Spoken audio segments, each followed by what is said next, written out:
Men 10 yil davomida gemoroy kasalligi bilan xastalanib kelganman.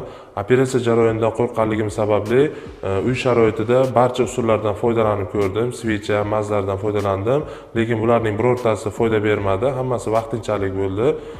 Shu oxirgi 1 yil davomida og'riqlarning juda ham kuchayib ketganligi sababli hamda ko'p qon ketganligi sababli yaxshi proktolog qidirdim.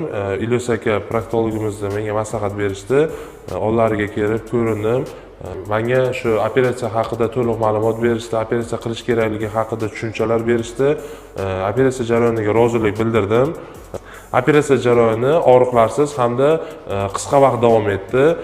Lazer yordamida operatsiya qilindi. 1 kun davomida Ilyos aka nazoratlarida bo'ldik. Mana endi bugun bizga javob berishdi. Hozirda hech qanaqa og'riqlar hamda hech qanaqa bezovtachiliklarimiz yo'q. Ilyos akaga rahmat aytamiz.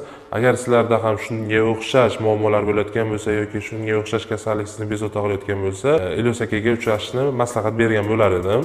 10 yil qiynalganimizni bir kunda qutuldik.